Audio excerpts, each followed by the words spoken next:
Regulators proactive होना है कि नहीं होना है, वो भी एक प्रश्न मेरे मन में है, क्योंकि कॉन्फिडेंस मार्केट में बरकरार रहना है तो प्रोएक्टिव रहने में बरकरार रहेंगे या नहीं, वो भी एक प्रश्न है। अगर मान लीजिए एक, इस विषय में नहीं बोल रही हूं, मान लीजिए एक रेगुलेटर बार बार बोलते हैं, oh my God, there is a risk in this company, that company is being investigated, this company is being, openly बोलते रह रहा है, वो मार्केट के लिए अच्छा है कि नहीं है? मैं प्रश्न पूछ रही हूं, मेरा कुछ राय नहीं है इसमें।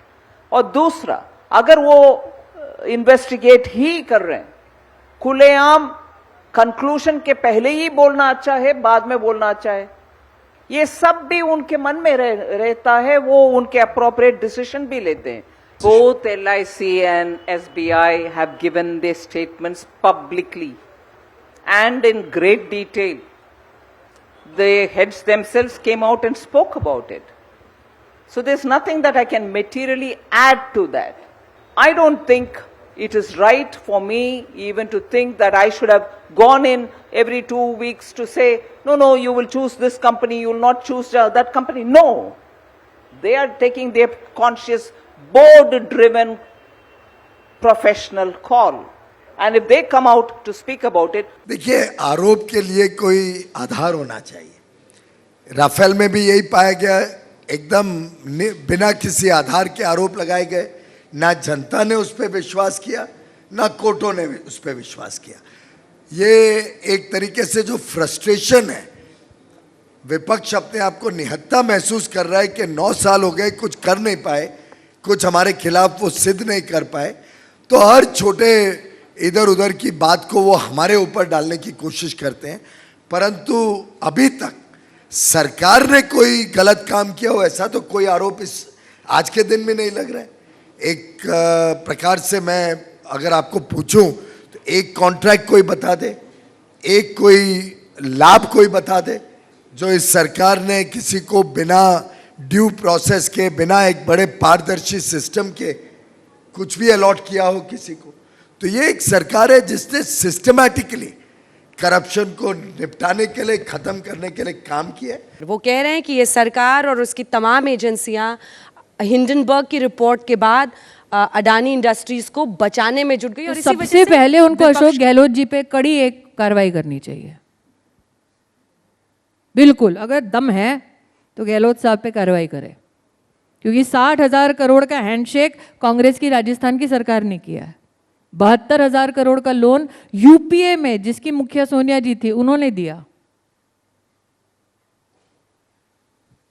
वो हिंडनबर्ग की रिपोर्ट के वही बाद तो कह रही हूँ मैं, आपसे बार बार दोबारा यही कहने वाली हूँ, दोहराने वाली हूँ। LIC की बात पे आपको नहीं जाना, मत जाइए। SBI की बात पे नहीं जाना, मत जाइए। RBI की बात पे मत जाना, क्योंकि आपको लगेगा ये सरकारी तंत्र का हिस्सा, इसलिए सरकार की आवाज़। फिच ने बोला है, मूडीज ने बोला है, ये इंटरनेशनली क्रेडिट रेटिंग एजेंसीज हैं, इनका किसी सरकार से कोई सरोकार नहीं है। लेकिन वो खानदान चाहता है कि हिंदुस्तान की आवाम हमेशा भयभीत रहे, लेकिन उनको जवाब तो देना पड़ेगा। अगर वो इतने अछूते थे तो गहलोत जी काहे गले लगा रहे हैं? लेकिन बीते दिनों हमने देखा है, चाहे वो BBC की डॉक्यूमेंट्री हो, हिंडनबर्ग की रिपोर्ट हो, विदेशी, इससे पहले पेगासस, विदेशी रिपोर्ट्स को लेकर इस देश में पांचवी सबसे बड़ी इकोनॉमी बनी, तब तक ये सब हुआ था क्या? India is now the 5th largest economy in the world. ये सिर्फ मोदी की इकोनॉमी नहीं है, ये सब हिंदुस्तानी जो बैठे हैं हम सब की है। मुझे लगता है कि इस विषय से सरकार को जोड़ना अपने आप में अप्रासंगिक है, कोई आवश्यकता नहीं है। भारत की जितनी भी, फाइनेंस मिनिस्टर ने भी इस बात के लिए कहा है, RBI ने भी इस बात को कहा है कि भारत की जितने भी रेगुलेटर्स हैं वो रेगुलेटर सब सक्षम हैं। सारे रेगुलेटर्स चौकस भी हैं, चौकन्ने भी हैं, सारे regulators fully equipped with the tools भी हैं। इसलिए मुझे लगता है कि इस विषय को अननेसेसरी जोड़ करके और भारत की छवि को विश्व भर में खराब करने का जिस तरह का प्रयास किया जा रहा है, मुझे लगता है कि उससे देश को कुछ भी हासिल होने वाला नहीं। सरकार चर्चा से भाग रही है, विपक्ष का ये आरोप है। इससे भी ज़्यादा शायद हास्यास्पद कुछ नहीं हो सकता कि सरकार चर्चा से भाग रही है। लोकसभा में, राज्यसभा में चर्चा के अलग अलग प्रावधान हैं। उस प्रावधान के अनुरूप मैं आपसे पूछना चाहता हूं कि उसमें चर्चा कितने लोगों ने मांगी है? उसमें चर्चा मांगे है, BS जो है बिजनेस एडवाइजरी कमेटी उस पर डिस्कस करे, उस पर निर्णय करे, क्योंकि बिजनेस एडवाइजरी कमेटी तो सरकार की नहीं होती, वो तो सामूहिक होती है। उस पर डिस्कस करें, अगर अलाउ करे तो निश्चित रूप से चर्चा अगर है तो अगर बीएससी में डिसाइड होगा तो होना चाहिए। एक वो मुद्दा जो अडानी का है जिस पर सरकार पूरी तरह से घिरी हुई है, दम है ना उनकी बातों में, तभी तो मामला इतना रेजोनेट कर रहा है। मैं तो आज पार्लियामेंट ही नहीं गया, आपने कार्यक्रम के लिए बुलाया, इधर आ गया, इसलिए क्या हुआ मुझे पता नहीं है, पर मुद्दे तो चलते रहते हैं, पर मैं उसके बारे में तो मुझे ऑथेंटिकली कोई पता भी नहीं है। पर एक बात ज़रूर है कि आज लोगों में जो फीलिंग है, मीडिया को क्या लगता है और विपक्ष को क्या लगता है, ये अलग अलग बात है। विपक्ष का काम ही होता है कि कितना भी अच्छा होने के बाद वो बोलते ही है कि ऐसा क्यों हुआ, वैसा क्यों हुआ। वो चेयर ही ऐसी होती है कि वहाँ जाकर जो भी बैठता है वो वैसी बात करता है। पर एक बात जरूर है कि आम आदमी को क्या लगता है। अभी मैं आपको बताता हूँ कि मैं जहाँ जहाँ जाता हूँ, अभी मैं आज हवाई जहाज़ से अभी आया तो इतने लोग मेरे पास पीछे पड़ पड़ के फ़ोटो निकाल रहे थे। वो मेरा तो फ़ोटो नहीं निकाल, मैं कोई फिल्म एक्टर नहीं हूँ। वो सबको मन में खुशी है, मेरे गांव का रोड कितना अच्छा बना। माननीय वित्त मंत्री जी ने इस विषय पे एकदम स्पष्ट अपना बयान दे दिया है और जो प्रक्रिया हमारे रेगुलेटर्स को करनी है, यानी कि जो जांच करनी है, वो securities and exchange board of India भी कर रहे हैं, करेंगे, रिजर्व बैंक ऑफ इंडिया कर रहे हैं और करेंगे। तो इसलिए जो भी रेगुलेटर्स को जो इसमें प्रक्रिया जो उनकी होनी चाहिए वो है और काम चल रहा है। माननीय वित्त मंत्री जी ने भी और वित्त मंत्रालय ने भी ये स्पष्ट किया है कि जो सरकार की